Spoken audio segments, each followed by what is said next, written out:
আসসালামু আলাইকুম। প্রিয় দেশবাসীর উদ্দেশ্যে আমি কিছু কথা বলতে চাই। আমার নাম মোসাম্মদ রেখামণি, আমার আব্বুর নাম আমার আমার আম্মুর নাম মনোয়ারা বেগম, আমার গ্রামের নাম করিমেশ্বর, 4 নম্বর ওয়ার্ড, চকরিয়া, কক্সবাজার। আমার পাশে যিনি বসে আছেন তিনি আমার স্বামী।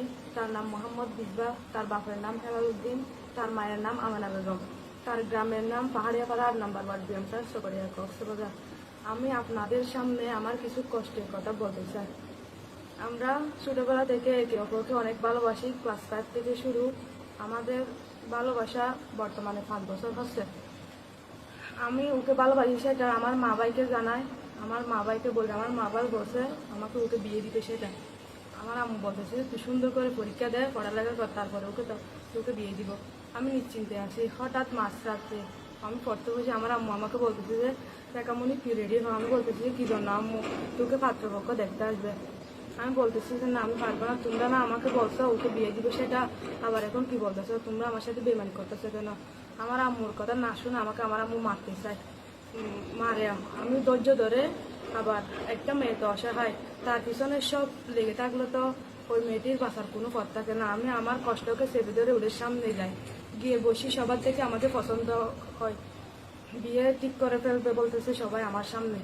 আমি ওখান থেকে গিয়ে আধা ঘন্টা মতো ওদের সামনে থাকছি। গিয়ে আমি অনেক কান্না করতেছি, কি করব কি না করব ভাবতে ভাবতে আমার মরে যেতে ইচ্ছা করতেছে। আমি ফাঁসি খেতে চাইছিলাম। অনেকটা চিন্তা করার পরে আমি ওকে একটা কল দিই। কল দিয়ে ও কল ধরে না, অনেকটা দিচ্ছি। আবার 2 ঘন্টা পরে আবার একটা কল দিচ্ছি, ও কল ধরে।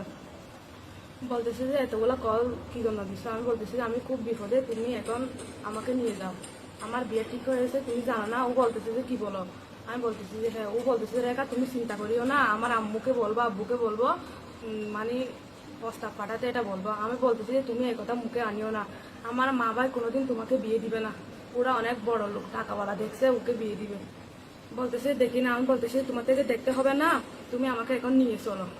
পরে ওকে অনেক আমি জোর করছি, ও আসতেছে না। পরে আমি ওকে বলতেছি তুমি যদি আমাকে না নিয়ে যাও আমি আল্লাহর কসম মরে যাবো, তারপরে তুমি বুঝতে পারবা। অনেকটা জোর করার পরে ও আসে। তখন আমরা দুইজনেই মানে পালিয়ে যাই। গিয়ে আমরা কক্সবাজারে 2 দিন থাকি।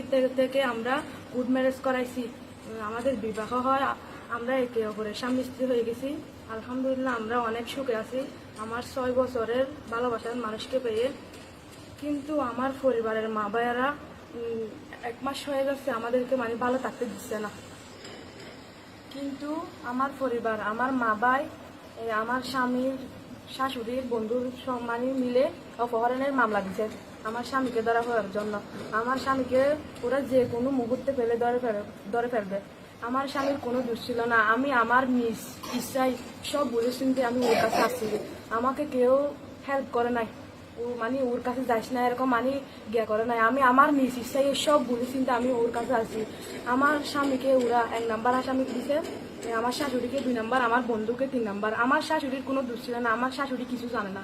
আমরা পালিয়ে আসি এটাও জানে না, মানে আমাদের সাথে একবারও কল করে না। আমার শাশুড়ি একটা মেয়ে হয়েও মানে বাড়িতে থাকতে পারতেছে না। আমার বন্ধু একটাকে মানে ধরে নিয়ে গেছে, ভাবনায় সালাম দিছে। আমার বন্ধুর কোনো দোষ ছিল না। আমরা আসছি তখন আমাদেরকে কেউ মানে সাহায্য করে না। আমরা নিজ ইচ্ছাই আমি আর ও আসছি। আমি আমার স্বামীকে ভালোবাসি, আমি ওকে কোনোদিনও ছাড়তে পারবো না।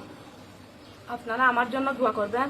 আমি আপনারা আমাকে মেয়ের মতো করে আমার বিচারটা করে যাবেন। আমার মা ভাই যে কোনো মুহূর্তে পেলে আমাদেরকে 2 জনকে ধরে ফেলবে। আমি আমার স্বামীকে ছাড়তে চাই না। আপনারা আমার জন্য দোয়া করবেন। আমি আমার স্বামীকে নিয়ে ভালো থাকতে চাই সারা জীবন। আমি আমার স্বামীর, আমার শাশুড়ির, আমার বন্ধুর আমার কিছু হলে দায়ী থাকবে আমার পরিবার, আমার মা ভাই, আমার সব ফ্যামিলিরা। আমি আপনাদের কাছে দোয়া চাচ্ছি, আপনারা আমার জন্য বেশি বেশি দোয়া করবেন। আসসালামু আলাইকুম।